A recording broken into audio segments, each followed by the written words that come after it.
আমরা ঢাকা বিশ্ববিদ্যালয়ের শিক্ষার্থী যারা আছি তারা অবশ্যই চাই যে আমাদের ঢাকা বিশ্ববিদ্যালয়ের যে মাদকের আকড়া এবং ভবঘুরে যারা ঢাকা বিশ্ববিদ্যালয়ে অবস্থান করছেন তাদেরকে উচ্ছেদ করা হোক।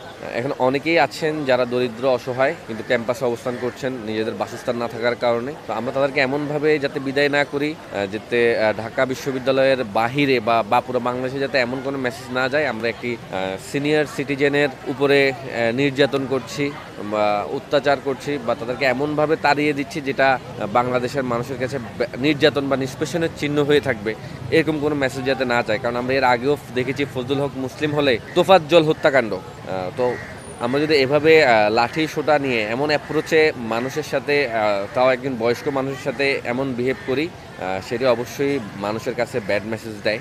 আমরা যদিও জানি হয়তো ঢাকা বিশ্ববিদ্যালয় প্রশাসনের সহায়তায় ডাকসু নেতৃবৃন্দ বিশ্ববিদ্যালয়ের আশেপাশে যারা আছেন তাদেরকে উচ্ছেদ করছেন, তাদের বিভিন্ন হকার আছেন।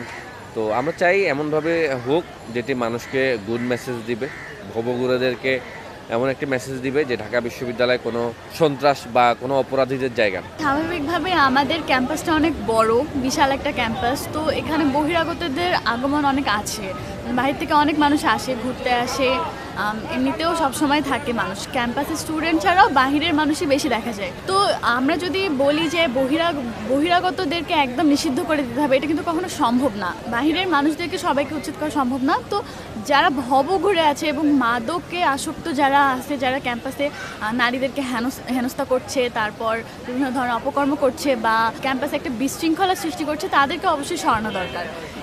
ইভেন দেখা যাচ্ছে যে কিছু কিছু ছেলেপেলেরা গ্যাং টাইপের করে মেয়েদেরকে উত্তপ্ত করছে বা মাদকের সাথে লিপ্ত হচ্ছে বা এরকম কিছু দেখতে পাই আমরা। তো এদেরকে সরানো অনেক প্রয়োজন আমাদের জন্য।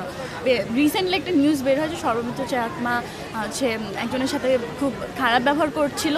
তো আমার জিনিসটা এটা ঠিক যে সরানো দরকার, কিন্তু যেই ওয়েতে সে করছে সেটা আমার কাছে ঠিক লাগেনি। সমাজে ন্যায় প্রতিষ্ঠা করতে গেলে কখনো অনৈতিক কাজ করে তা করা যায় না।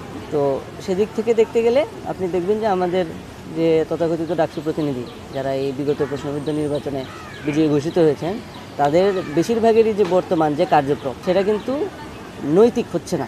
আপনি বিশ্ববিদ্যালয়ে আমাদের বহিরাগতদের একটা প্রবলেম আছে, আমাদের মাদকসেবী এবং ভবঘুরেদের একটা উপদ্রব আছে, কিন্তু সেটাকে মোকাবেলা করতে গেলেও আমরা যদি অনৈতিক কোনো পন্থা অবলম্বন করি সেটাকে আমরা কখনোই সমর্থন দিতে পারি না বিশ্ববিদ্যালয়ের শিক্ষার্থী হিসেবে। এবং সামগ্রিকভাবে আমরা আশা করি যে আমাদের যারা প্রতিনিধি হিসেবে যাবেন তাদের যে নৈতিক গুণাবলী থাকা উচিত, সেই মাপকাঠিতে আপনি এই ধরনের কাজ কিন্তু আশা করতে পারেন না। সব কিছু বাদ দিলে ঢাকা বিশ্ববিদ্যালয়ের একজন শিক্ষার্থীর কাছ থেকে আমরা যে কারো উপরে এই ধরনের আচরণ আসলে আশা করি না।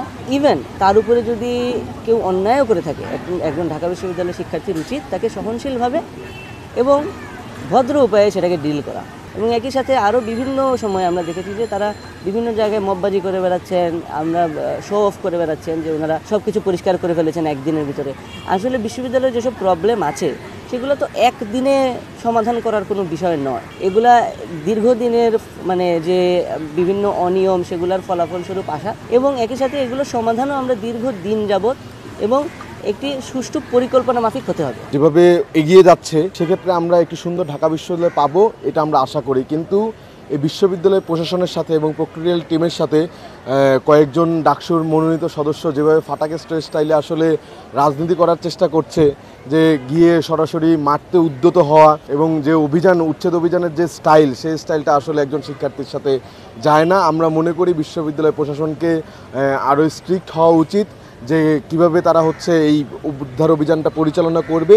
এবং বিশ্ববিদ্যালয়ের শিক্ষার্থী, আমরা তো তারা শিক্ষার্থীদের নির্বাচিত প্রতিনিধি হিসেবে দাবি করে, সেক্ষেত্রে তাদের বডি ল্যাঙ্গুয়েজ কেমন হওয়া উচিত এবং তাদের আচরণ কি হওয়া উচিত, তারা যেন কোনো ধরনের ফৌজদারি মামলা বা ক্রিমিনালি কায়দায় উচ্ছেদ অভিযান না করে, এ ব্যাপারে আসলেই আমাদের মনে করি একজন শিক্ষার্থী হিসেবে আমি মনে করতে চাই আর কি।